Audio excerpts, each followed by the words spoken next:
Welcome back. Here we are again, stamp experts. Brian Croft, owner and founder of SimplyStamps.com. Today we have, well, how about just a friend, man? We've been friends for a long time, an industry leader in Trodat, a partner of ours for more than 20 years. I'll let Chris kind of explain his company, his role in the company, and then we'll dig into some really fun rubber stamp questions. Well, take it away, Chris. What's happening? thanks, Brian. Appreciate you using expert there. That's excellent. Some loose term if I'm an expert and you're an expert, right? Take it. I'll take it. So I've been with Trodat for 23 years. Started in 2000. I came from a background in office products and retail background as well. Even worked in a little being a stockbroker there for a couple of years, which ironically is very similar to selling stamps. I was a salesman for Trodat. I covered over 30 states at one point for my first 3 years, and then I moved into marketing. That's what my degree is. I have an advertising degree. So I moved into that. That was always kind of where I wanted to be in my career. So Trodat gave me a great opportunity to do that. And being that we are being a small company, especially at that time, we were, I think, $5 or $6 million. So we were not a huge company. I kind of had my own little department. I learned everything on the fly. I was not a graphic designer, but I had to do that. So you just kind of figured it out. Things didn't always go as well from my head to the paper, but as you probably have as a marketing guy, you know what that's like. When we acquired M&R, I also got some designers then, so it was much easier just to point at the paper and say, hey, do this. Here's what I'm thinking. So we became a much more full-fledged marketing team. So I took over. I've been doing marketing since then. It was in 2007 at that time. I moved out of the sales side, went full-fledged marketing, still working with key accounts like yourself, which gave me a chance to still stay tapped into the industry and what was happening, but while also being able to focus on marketing. And I've done that since through another 2 acquisitions. Now here we are, 2023. I oversee all the markets in North America for the US and Canada. I'm now in charge of Canada as well. So that's been interesting. You learn a brand new market and you learn that they are totally different from us. So it's a learning experience. Double click on one thing for me, because I've always been inspired by the word Trodat and specifically the history, and like you're just one little cog in the global Austria. Like, just give me 45 seconds on like Trodat. Who are they? Yeah, so Trodat it's 1912. Started off as Franz Just and Sons, and Mr. Just, one of the sons, ran the company up into the 2000s. Was around for the 100th anniversary. Passed away not too long after that. But it's been family owned since. It's still family owned. The majority of the company. He's the creator of the self-inking stamp.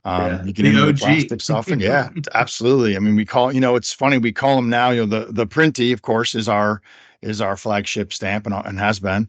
And now, we go back and look at the original Printy, the first one, which we now call P1. When the P1 was invented back in the 70s, it was truly a big innovation. The plastic self-inker was a really, really big deal. And it's really changed the entire industry. Over the years, we've evolved that product. Now we're on P4.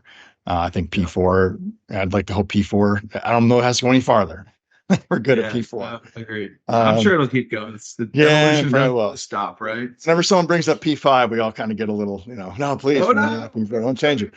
So Trodat, I think it's something. When I started, one thing I really loved about the idea of this company was, yes, it's an old industry, and people thought I was, you're going to sell stamps? Like, really?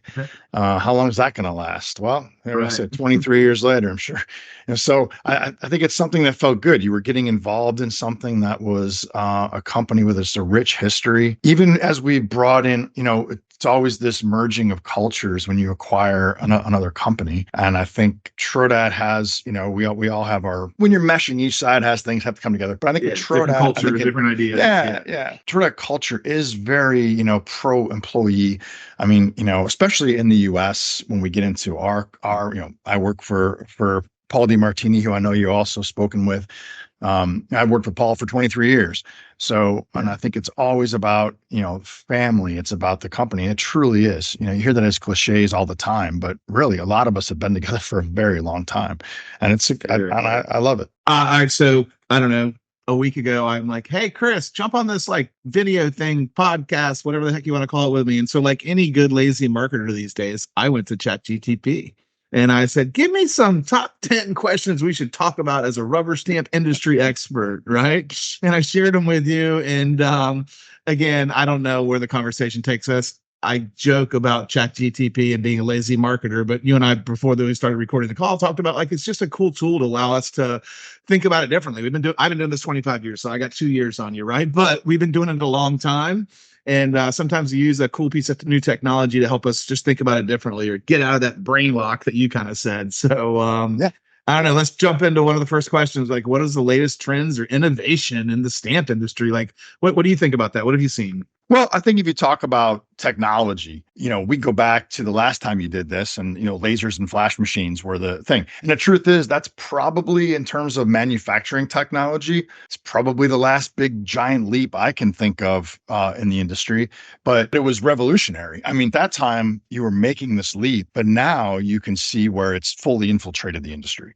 When you look at manufacturing processes and biggest shops, and even now trickling down to some of the not as big shops, you're going to see that technology in the shop. You're going to see lasers. You're going to, people started to, the costs came down, the barrier of entry was lowered, and the fear of this new technology, I think in some shops went away. And now that's what you're seeing. But I think now the steps that you're seeing from that, now that it's infiltrated, now it's the streamlining of the processes, your shop's a great example.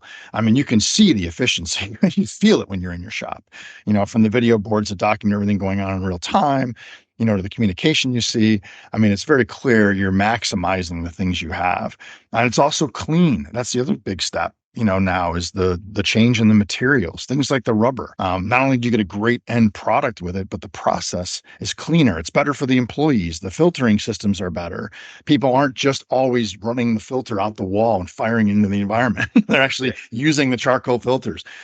So yeah, those are big changes still. And I think that's important because as costs, our market especially, it's still a battle on price in a lot of cases. There's a lot, so you have to be as cost efficient as you can.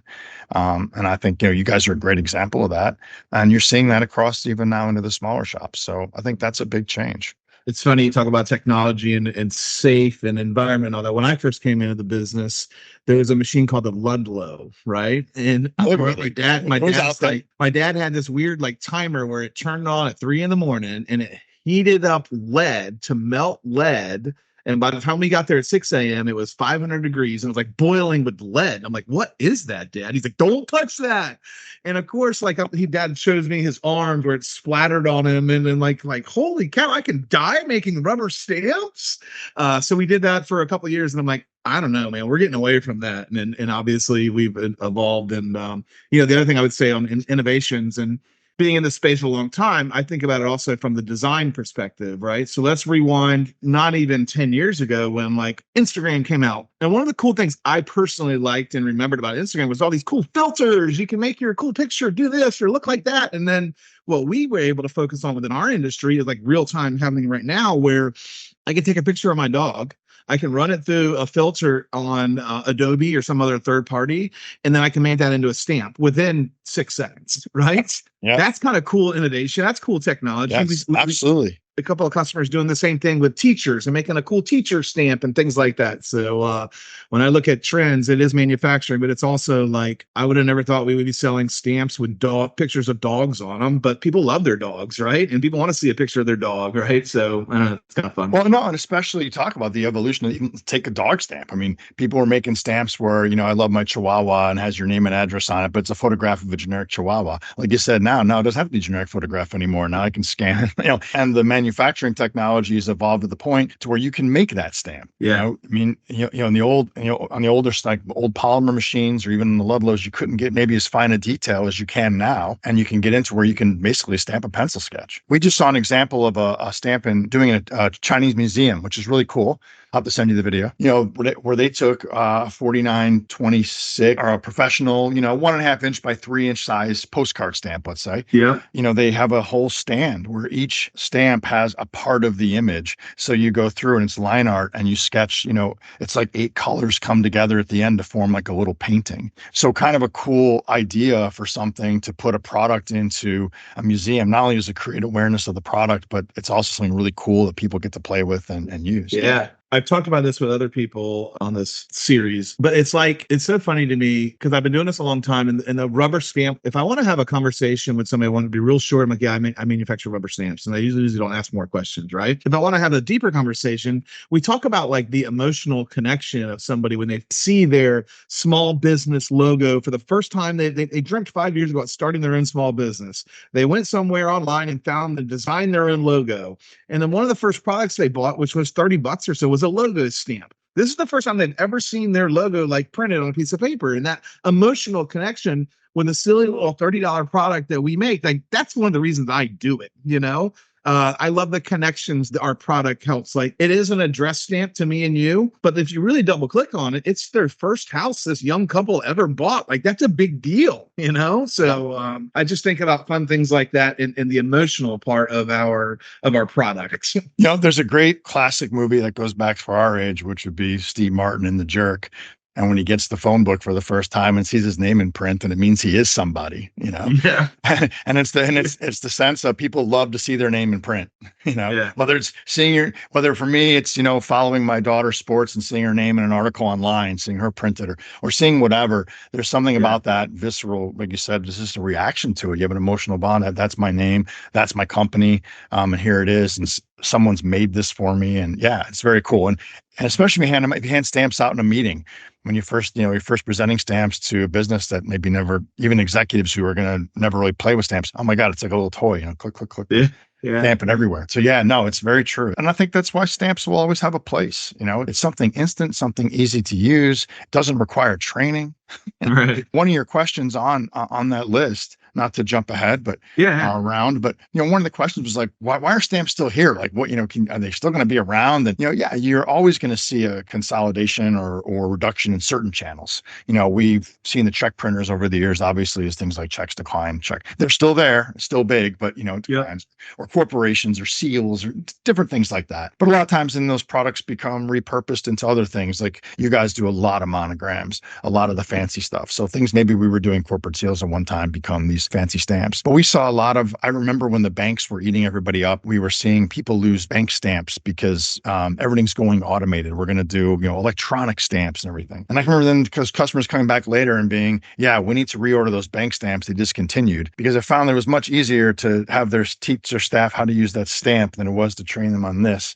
Software has to be updated, you know. So anywhere you go, I love when I see a Trodat, you know, our stamp. I love when I see it in use. I love when we go to, you know, I go to the car dealer and there's, you know, 5 of my stamps sitting there ready to stamp my invoice. And I just think it'll, you know, there's just something it's not going to go away. You're always going to have stamps in some form somewhere. Yeah. I've recently started thinking about it as like this evergreen product that it'll continue to evolve. Sure. We're not doing as many 4 deposit only stamps that we did in 1997, but we're doing a lot more logo stamps, or from the library of stamps, or from the desk of teacher stamps as a cool teacher product for your favorite first grade teacher. And they just want something different, unique, not just a gift card to Amazon. That's cool. You can do that. That's not very personal. So like, that's where we take the emotional side of it. And I give them to my kids' teachers. And the reaction I get is like, I never knew I want a stamp, but I'm never getting rid of the stamp all of a sudden. I'm going to take this in my teaching career for the next 20 years, you know? Yep. Brian, just happened. I had a friend of mine's a teacher, and I had made them a stamp a long time ago. And I got it out of the blue. I got a message, you know, hey, you made the stamp a long time ago. And I had done it just, you know, as a friend, hey, make you a stamp. And then over the time, teachers started seeing it. And it's like, wow, you know, what is that? Where'd you get that? Next thing you know, she's reaching out, more stamps.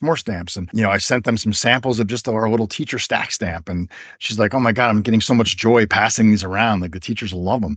You feel like, God, why are we not reaching this audience? Like they're not aware we're there. Yeah. You know, so yeah, there's such an excitement when they get this little product that to us is just no big deal. And we assume everybody knows about it. You know, it turns out that maybe they don't. I don't know. This whole high tech, fancy world we live in, there's a couple things that maybe I'm getting older. I don't know. I am getting older, right? We are getting older. But it's more of like, how do, you know, what's the connection in the product? And it's an old product, but like, old isn't always bad. Like, I love that. I love the heritage of 1912 with Trotec, or 1954 with my company that Mr. Holmes started in his basement and my dad started as a delivery driver, and we just continue to evolve. have fun with stamps and signs and all the products we manufacture. And yeah, I don't know. It's a boring product, but you know what? I don't know. Boring products are kind of fun. They You are. know? So, The new, I mean, I would say right now, one of the big trends in stamps in terms of what's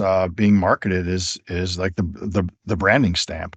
We used, and that's, basically a way for some of these small businesses to, if they use the craft paper bags, they use the craft boxes, whatever, to use a stamp to put their logo on that as opposed to ordering a print. And I think there's two great reasons for it. One, print can be expensive to stock up on it, whereas you can go buy craft paper bags anywhere at the store. But the stamp also goes back to the old look. We have two stamps that we kind of recommend for it. There's a large pre-ink stamp. We can talk about types of stamps too, but the large pre-ink and the large self-ink. And the self-inker tends to give it a little more of that vintage look. The ink's not perfect. It doesn't look printed. It looks like a vintage logo. It looks like you handcrafted your logo. yeah. I love that.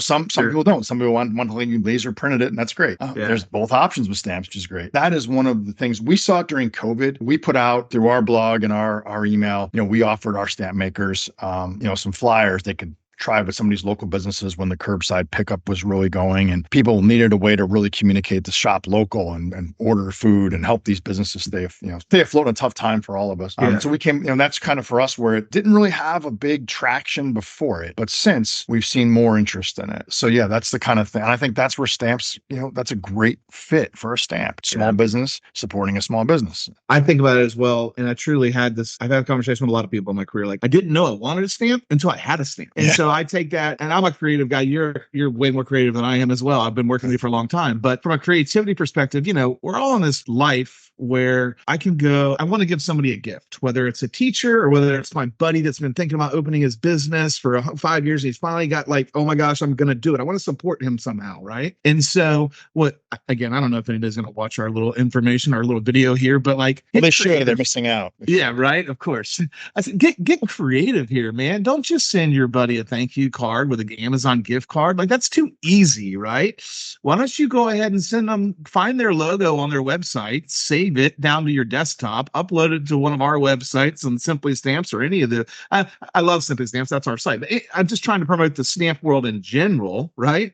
And so I think it's just about like when your friend gets the logo stamp with their new logo of their business they've been dreaming about and their future in their head for the next 20 years, it's going to be remembered a lot more than a damn Amazon gift card or an Outback Steakhouse gift card. Right. And I'd say the same thing with your teacher. When you really want to say thank you to the 7th grade teacher that really helped your freaking 15-year-old kid or whatever, get them a little self-inking stamp with their picture. You can find their picture on the school website, right? And thank you, Miss Smith. And we can make that stamp for you. And I swear to you, just try it a couple of times and watch the reaction you get. You and I have lived it for so long. I get kind of bored telling people, yeah, you should buy rubber stamps. It's not about buying rubber stamps. It's about creating that memory with your buddy that just opened his business or the 7th grade teacher. Like, that's stuff that I get fired up about. Yeah, absolutely. No, it's great. Yeah. So like my mother-in-law, who I love her, she might watch this. So I love you. She lives next door to me and we live in the same street for 20 something years. And every time a new neighbor moves in, we have our game plan. She brings some brownies. I bring them an address stamp. Typically the brownies get eaten, but they come back to me like 6 years later, like, yo, man, I need some ink for that stamp you gave me 6 years ago, And I'm like, cool, I'm the stamp guy, So, anyway, yeah, it's kind of fun. So I don't know. What do you think? 1 or 2 more questions. What else do you want to talk about in the stamp industry? What do you get excited about? One of the big trends now, there's really 2 things I want to, I'm also, because I like to hear your opinion back. We talked about branding. That was one of the things you and I have talked about a lot because you do Simply Stamps. You have other things we brand your stamp. Yeah. And one of the things private labeling becomes kind of a trend, especially you see that with the growth in Amazon because you have to have your own brand to fight on a platform like that. And even when you get out into the online world now, it's become important to really differentiate yourself. All the big shops really do focus on creating their own brand, which I love. One of the things I think sometimes is underutilized is the co-branding. I think a popular thing with products now, especially getting to like clothing retail would be a good example. You have a lot of collaborations, where you have a big company and a small company kind of come together and they make an interesting product. And I think that's where I think like the car industry, right? Take like Chevy, for example, very well-known brand, a lot of cash in the brand.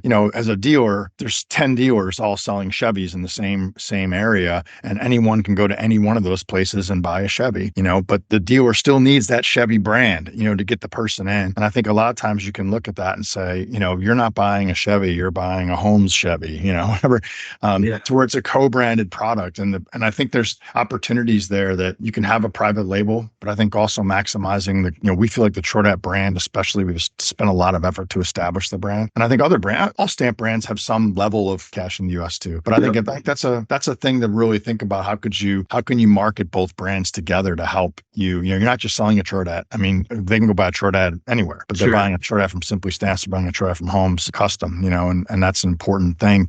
But way to utilize our, a big brand, but also leveraging your brand too, which also has a huge online presence. Yeah. I think that's something we're seeing more of it though. And it's funny, as I've gotten more further along and people have come into the industry newer, there are some people, I think, working on the Amazon platform a little bit with customers. You start to see people that aren't, like you and I have been doing it for so long. There's things you take for granted, things and you see when these guys come in from nowhere, like they recognize the brand power because they're on it and they see where, our brand is big in certain areas. So they right away recognize the power of that. And it's finding ways to get everybody to find ways to really, to use that same type of angle. Yeah. So I'm not sure if any of that's usable. No, I think all of that's usable. I think code branding might have been. Interesting. I mean, I'm trying to. It's something I thought about a lot because I'm a sucker for small company. I love Instagram for the main reason I love it, besides showing my family pictures of my kid, is I love the ability to find small brands, and I think and I love when you find a large figure, celebrity, call them a celebrity, whatever, person you follow, that partners up with a small brand and puts their name on something and, brings this really innovative, cool idea, into the mainstream.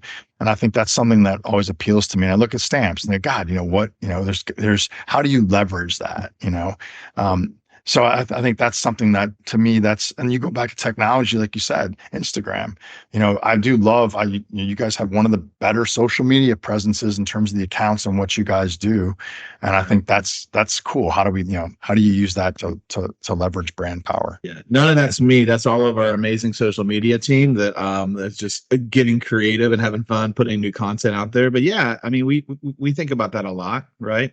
And what we're using it for is just to the same way 8 minutes ago, you and I told the story about the teacher stamp or the, or the small business stamp. We're trying to just help more people tell that story. And you won't get the story until you experience the feeling of the connection when you just gave it to somebody, right? That's when it's an emotional product, it's a cool product. So yeah, we're looking to put that story out in the universe of Instagram and TikTok and all those fun places that are cool today, right? Right. And then getting, partnering with some influencers that drink the Kool-Aid with us, love the connection.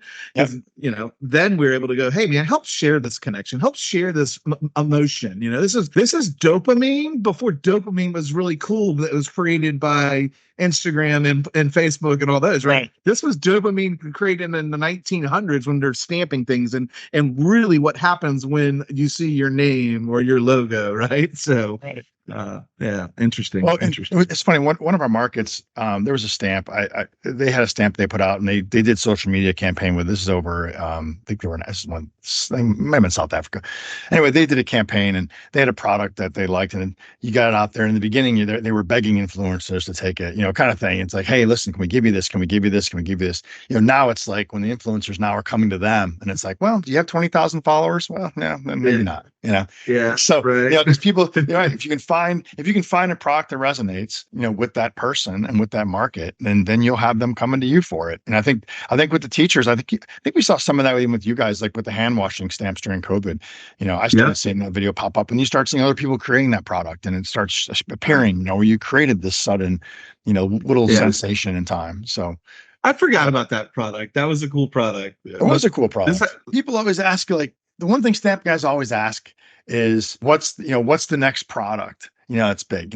We go back, the last crazy huge product I can think of that stayed sustainable is still the monogram stamp, right? Sure. And we're still by far the most dominant market for that product. I think other markets still look at us like, why do people buy those? But those are not only huge. I mean, they took off and they started entire stamp companies, and then now they're still huge. But that's like the holy grail question. I mean, yeah, I would love to know what the next crazy, but there's all kinds of little trends. I can remember, one of the things we talked about before we got on was, what's the craziest or stamp you remember the most? And I don't even mean this in a political way, but last 4 or 5 years ago when we had, President Trump, we had the stamp that had Trump lives here. You stamp on the back of $20 bills, which you knew would drive half the country crazy. Half the country loved it, Right. And you had this wild, crazy. And it's funny. I have a couple of my relatives who I knew would love that stamp. I got that for them, and oh my God, they couldn't pay for. My one relative's pulling his wallet out and hitting every White House picture he's got. Yeah. And I said, so you find things like that to touch people, but those are short-term blasts. You got to jump on. The Harriet Tubman stamp was one for a while. People were stamping on the over the 20s, I believe it was. Yeah. But again, it becomes a very quick, short burst. If you catch that wave, you sell a few thousand stamps. But what's the next sustainable, innovation that we're going to find? It's going to happen. There's going to be something. Someone is going to think of a use for a stamp that is going to absolutely lock in, and we're going to have another spike like we had with the monograms. I can remember that business just absolutely exploding. Now I make round stamps. I mean, just 15 years ago, a round stamp, you'd be like, who the hell needs a round stamp? Right. Now it's like a huge part of our library, So yeah, I think that's just waiting for that. Someone's going to figure that out. I hope it's me. I'd love to be that guy. Yeah, who figures it out. Yeah. But it's coming. You talk about favorite stamps, and you just reminded me, and I had kind of forgotten about it. But the concept of the COVID kids stamp that we did, I want to explain it for a minute because, again, one of my goals in life is to figure out that next stamp, and I don't have to be the one that figures it out, but just for our industry stake, just for the fun industry of stamps, for the funness of the product, right? Well, I remember having a teacher, and we all did this, and we should do this more. COVID was wear a mask and wash your hands. Keep washing your hands so you don't spread it, right? So a teacher comes to us on some blog or some platform and said, hey, can you make me a stamp that just says I washed my hands or whatever it said? So they would stamp it right here, right? And she would stamp the kids at like 8 o'clock in the morning, right when they came into class. And every kid says they washed their hands, but did they wash their hands? So then she would go throughout the day and watch the ink start to disappear as they wash their hands, because that means they're really washing their hands. And by 5 o'clock or 3 o'clock, whenever school's out, if you still had the stamp ink there, then you didn't wash your hands enough, right? So that's so silly of a way that a tool that was used to help educate and keep the accountability for the kids. Yep. Oh yeah, that was a stupid rubber stamp, But those are the stupid stories that get me through life, and I had a lot of fun with our industry, with the products we manufacture. No, it's a great, and that was a great idea. We devote time as a company to in our marketing meetings. We have innovation meetings, and every country usually brings a couple of ideas, things they've either seen in their market already or things they have ideas for. Some of them get absolutely insane, which is fine. You need to have those insane ideas to find the good ones. You and I have talked a lot about that in the past, right? Yeah. QR code stamps or tattoo stamps, right? QR codes are making a comeback too. I know they are, aren't they? That's another thing COVID brought back.